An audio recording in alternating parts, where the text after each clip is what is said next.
Human psychology অনেক মানুষের কাছে কৌতূহলের বিষয়। হিউম্যান সাইকোলজি আমাদের ব্যাখ্যা করতে এবং কোনো নতুন বিষয় শিখতে সাহায্য করে। হিউম্যান সাইকোলজি অনেক মানুষ বোঝে না বা জানে না, ঠিক আছে, আর জানার ইচ্ছাও করে না, কারণ ওরা ভাবে সাইকোলজিস্ট তো তারাই পড়ে যারা সাইকোলজিস্ট হতে চায়। ঠিক আছে, না, সাইকোলজি এটা হচ্ছে একটা মনোবিদ্যা, এটা সবারই পড়া উচিত। এবং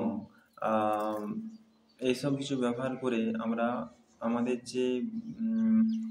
আমাদের যে দৈনন্দিন যে এত কষ্ট, ঠিক আছে, সেগুলোকে আমরা ঠিক করতে পারি এই সাইকোলজির মাধ্যমে। তো চলো আমাদের জানা অজানা কিছু সাইকোলজি ফ্যাক্ট নিয়ে আলোচনা করব এই ভিডিওতে। ঠিক আছে, কয়েকটি ফ্যাক্ট নিয়ে আলোচনা করছি আমরা এই ভিডিওতে। 1 নম্বর হচ্ছে,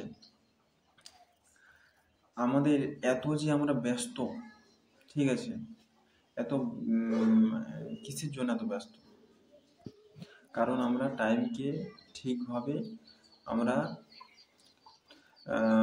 টু ডু লিস্ট করে বানাতে পারছি না এবং টাইমকে ঠিকভাবে ব্যবহার করতে পারছি না। কারণ আমরা কিসের ব্যস্ত? এত আমরা কোনো কাজই করছি না, টুকটাক বাড়ির কাজ করছি, ব্যাস, আর কি কাজ করছি।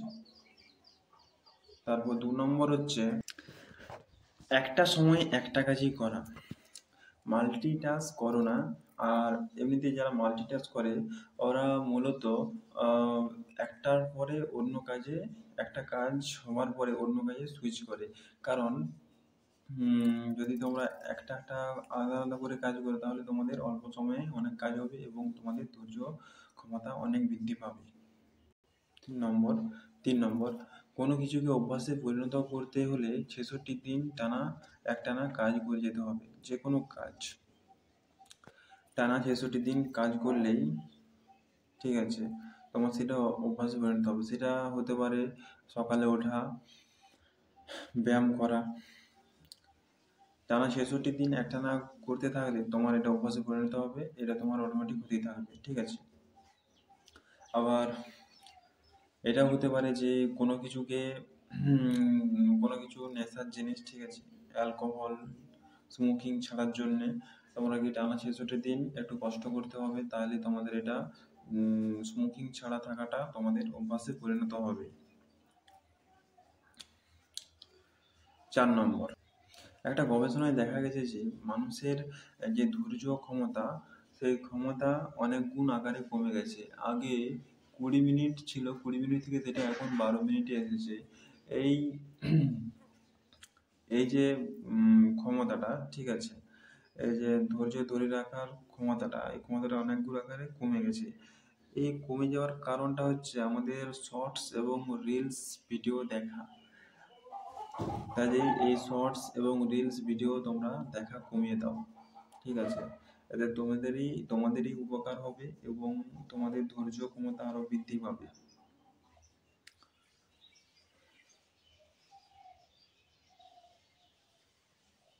আর 4 নম্বর, যেসব ব্যক্তির আইকিউ বেশি তাদের যেসব ব্যক্তির ব্রেনে আইকিউ বেশি, সেসব ব্যক্তির ব্রেনে সমস্ত সমস্যার সমাধান চলতে থাকে এবং এনাদের ব্রেন সবসময় অ্যাক্টিভ থাকে এবং এনারা অন্যদের থেকে অনেক বেশি ইন্টেলিজেন্ট হয়। 5 নম্বর, যে ব্যক্তি নিজের বিছানাকে গুছিয়ে রাখে এবং নিজে যে ঘরটাতে থাকে সে ঘরটাকে গুছিয়ে রাখে, সে কঠোর পরিশ্রমী হয় এবং টাইম সম্বন্ধে ওনার সব থেকে বেশি জ্ঞান থাকে। 5 নম্বর, কোনো ব্যক্তি যদি ঘুমানোর সময় নাক ডাকে তাহলে সে স্বপ্ন দেখতে পারে না। কারণ আমাদের ব্রেন একসাথে দুটো কাজ করতে পারে না, হয় নাক ডাকবে না হলে স্বপ্ন দেখবে, ঠিক আছে, যে কোনো একটা কাজ। 6 নম্বর, আমাদের যে স্বপ্ন আছে সেই স্বপ্ন কখন আছে? ঘুমানোর 90 মিনিট পর, ঠিক আছে। আর লং সময় ধরে স্বপ্ন আছে ভোরবেলাতে। স্বপ্ন 30 মিনিট থেকে 45 মিনিট অবধি থাকে, ঠিক আছে। এর বেশি থাকে না স্বপ্ন। 7 নম্বর, হাসি খুশি এবং ভালোভাবে থাকতে হলে তোমাকে হাসি খুশি মানুষদের সাথে এবং পজিটিভ মানুষদের সাথে মেলামেশা করতে হবে। আমাদের দিনের বেলার থেকে রাত্রেবেলায় ক্রিয়েটিভ থিঙ্কিং বেশি হয়, ঠিক আছে। তোমরা যদি কোনো ক্রিয়েটিভ কাজের সাথে যুক্ত থাকো এবং তোমাদের কাজের শিফটটাকে তোমরা চেঞ্জ করে রাতের বেলা করতে পারো, কারণ দিনের বেলা আমরা কনসাসলি থিঙ্ক করি এবং কনসাসলি সাথে মানে কনসাস মনের সাথে যুক্ত থাকি এবং রাত্রেবেলায় সাবকনসাস মনের সাথে যুক্ত থাকি এবং তখন আর কোনো চিন্তা মাথায় আসে না এবং আমাদের ক্রিয়েটিভ থিঙ্কিং যেটা আছে সেটা অনেক বেশি হয় রাত্রেবেলা। তাই নিজেদের কাজের শিফটটা তোমরা রাতের বেলা চেঞ্জ করতে পারো। 7 নম্বর, যে কোনো পড়া বা কাজ করা তোমরা ছোট ছোট আকারে করতে পারো, কারণ এতে তোমাদের ব্রেনে ভালোভাবে মনে থাকবে এবং তোমরা ভালোভাবে করতে পারবে। 8 নম্বর, মানুষ সেই সব শব্দগুলিকে বেশি পছন্দ করে যেসব শব্দগুলির প্রথমে তাদের নামের প্রথম অক্ষরটি আছে। 8 নম্বর,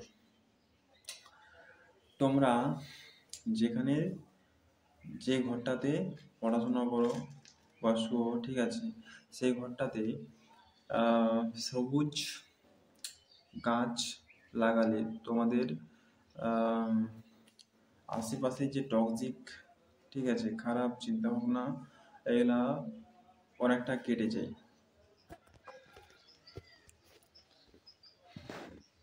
এবং তোমাদের যে ক্রিয়েটিভ থিঙ্কিং এটা পাওয়ারটা আরো বেশি বেড়ে যায়।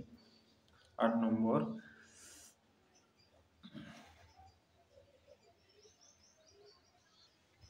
একজন মানুষ সারাদিনে 30% সময় অতীতের চিন্তা ভাবনা এবং ইমাজিনেশন এবং ভবিষ্যতের চিন্তা ভাবনা করে কাটিয়ে দেয়। 10 নম্বর,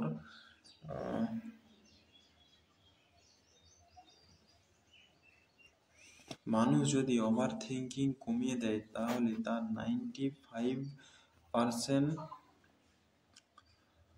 সমস্যা এমনিতেই সলভ হয়ে যাবে। 12 নম্বর, মানুষ যদি বিশ্বাস করে যে আমার কোনো রোগ আছে, সে রোগটা ঠিক হয়ে যাচ্ছে, তাহলে তার এমনিতেই শরীরের সব কিছু রোগ বিশ্বাসের মাধ্যমে ঠিক হয়ে যায়। ডায়েট কম করতে চাইলে লাল, হলুদ, কমলা এইসব রঙের জিনিসগুলো সরিয়ে দিন, কারণ বড় বড় রেস্টুরেন্টে দেখবে এই লাল, হলুদ, কমলা আকারে কোনো কিছু সিম্বল লেখা থাকে এবং এগুলো তোমার খিদে অটোমেটিকলি বাড়িয়ে দেয়, ঠিক আছে। এইসব রং তাতেই তোমার বাড়িতে যদি লাল, হলুদ, কমলা থেকে থাকে সেগুলো সরিয়ে দিন। 13, বেশিরভাগ মানুষ যারা বুদ্ধিমান এবং জ্ঞানী মানুষ তাদের কথা শোনার চাইতে যারা বুদ্ধিমান হওয়ার অভিনয় করে তাদের কথা শোনে। 14, আমাদের শরীরের অনেক রোগ ঠিক হয়ে যেতে পারে আমাদের বিশ্বাসে।